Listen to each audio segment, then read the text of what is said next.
I compliment the Honorable Finance Minister. 8 years she's steered the Indian economy in the right direction, and there have been so many challenges. There have been wars in the world, there have been COVID pandemic, there have been so many other global uncertainties, geopolitics, and in spite of all that, India's economy is one of the fastest growing and amongst the large economies of the world, and from the fifth largest to the third largest is only a short distance away. I have been in government, and while we have done many things in the past, we must also reflect that the slogan earlier used to be Garibi Hatao, Roti Kapda Makan. The slogan, while we do look after our poor and the underprivileged, we also talk of an aspirational India, a Viksit Bharat by 2047. And I think that should be the theme on which we can meet the aspirations of our large number of people, and especially since we are one of the youngest population-wise in terms of demographics, the youngest nation in the world. And many many economies, many big countries are facing aging populations, and they have something to worry. India, because of its demographics, though we've had a difficult past, will certainly have a very bright future. So, ma'am, just as a layman, I would just say, if any one of us were to build a small house, is it easy to get a beldar, a mason? Is it easy to get a plumber, electrician? Why? The reason is, and you pay quite a lot. I'm not talking of Delhi and Mumbai, even in small places, small villages. The reason is there are not that many people available because of the shortage, and people are charging very high rates for these specialized jobs. So I would say that skill development has paid off. People should understand that unemployment and getting a job in a factory versus self-employment is also a very big area where this government has succeeded in skilling millions and millions of young people, both boys and girls, and to be able to stand on their own feet. I think that itself, there was a time when there was a big joke going on कि पकोड़ा बेच के भी कोई अपना जीवन गुजार सकता है. वो एक मुहावरे को लोगों ने अलग अर्थ निकाला. But if you actually see today, you will not find people, even आपको अगर घास काटने के लिए गांव में भी अगर कोई मजदूरी के लिए कोई महिला को या बुलाने की कोशिश करोगे तो 500, 600, 700, 800 रुपया गांव में भी उसके बिना नहीं मिलते हैं. अरे आप छोड़ दीजिए दिग्विजय भाई, मैं भी छोटे गांव से आता हूं, इसलिए ये मत बोलिए.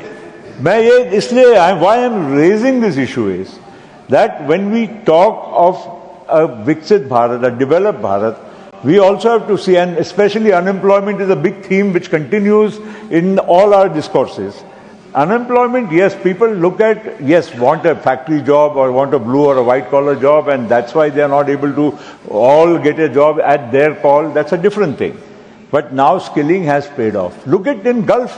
When you go to entire Gulf, South India, my friend Britas just went away. He should be proud. His state has got the maximum number of people, educated, unskilled, skilled, both working in the Gulf. The entire economies of Kuwait, Bahrain, UAE, Saudi Arabia and Qatar and so on are all dependent on the people who are going from Kerala and also from other parts, including your state, ma'am, Tamil Nadu. They are going there and finding a job, and they are sending more than 100. Yes, so you should be proud, JB. You are unable to provide between you and the LDF, UDF. You are not able to provide jobs, and you are talking. Just relax. Just relax. Be patient and be willing to listen. Be willing to listen. I am not criticizing you.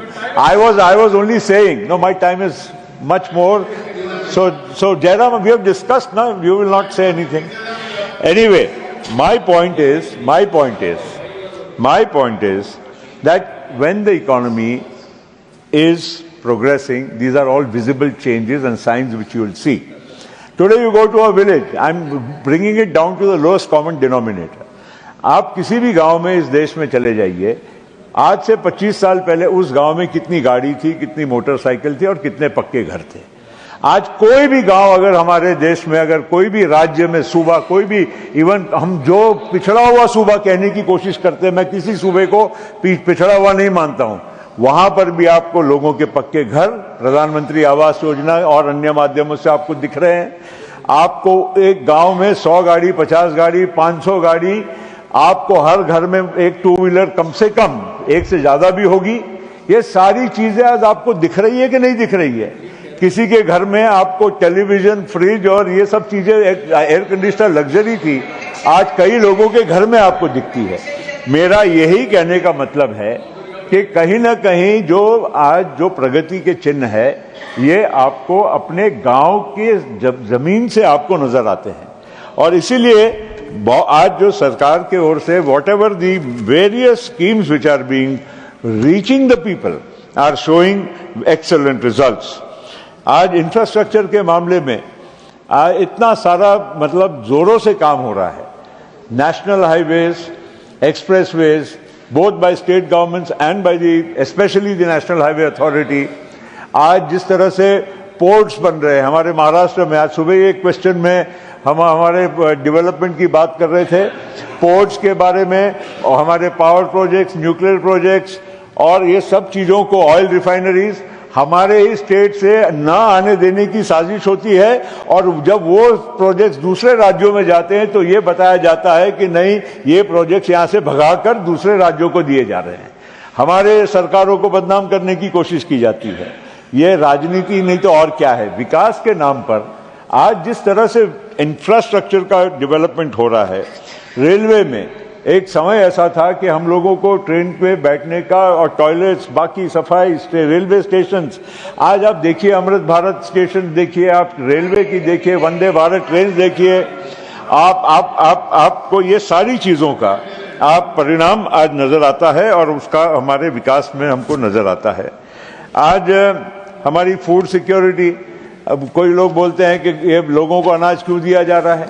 अरे भाई, अनाज सड़ रहा था, अनाज चूहे खा जाते थे, अनाज का पिल्फरेज होता था, उससे हमारे किसी भी जरूरतमंद के पेट में अगर जाता है तो आपको क्या तकलीफ होती है। और इसीलिए आज शासन ने इतनी अच्छी योजना और अगले 5 साल तक आपको गारंटी दी है। आज एनर्जी सिक्योरिटी, आज हमारी, आप देखिए कि जिस तरह से हमारा रिन्यूएबल एनर्जी का प्रोग्राम, विश्व में कोई भी ऐसा देश नहीं होगा कि जहां पर सोलर, विंड, हमारा हाइड्रो पावर और खास करके अभी न्यूक्लियर पावर, ये सारे पर इतना ज्यादा फोकस देकर पर्यावरण को बचाने का काम ये हमारे देश में जिस तरह से तेजी से हो रहा है, ये बहुत सराहनीय है। और उसके लिए भरपूर मात्रा में हमारी अर्थव्यवस्था इसको ताकत और साथ देने के लिए तैयार है, तत्पर है। ये बहुत बड़ी बात है। मैं आपको अभी थोड़ा बहुत फाइनेंस मिनिस्टर महोदया, अभी टैरिफ्स की बहुत बात होती है। यूनाइटेड स्टेट्स में नई सरकार आने के बाद हम लोगों पर उसका क्या परिणाम होगा, निश्चित I am very confident that our government will be able to negotiate very effectively and also take effective measures to protect the interest of the Indian industry as well as the exports which take place from India. But let me also tell you that today India, in spite of all the fears that people are saying, it won't be founded. The reason is India is a net exporter to the US. We have a trade surplus with the US, unlike some other countries where we have a trade deficit. And therefore, there are 4 or 5 focus areas which counter duties will not be any kind of detriment to India. We export mostly pharma, we export textiles, we export IT, we export agri-commodities. All these, if you look at it in totality, are not going to be in the reverse, especially in terms of tariff, going to hurt India. Even automobiles. There would hardly be an automobile which will be imported from the United States to India. Our automobile industry is very cost effective, it's robust, it is completely, I would say, manufactured and self-dependent in India. I don't see that kind of tariff really going to hurt the Indian economy. And our Chairman sir, thank you for joining while I'm speaking. It's an honor that our chairman is here. And when we talk of trade wars and we talk of the global economy, sir, India is well placed.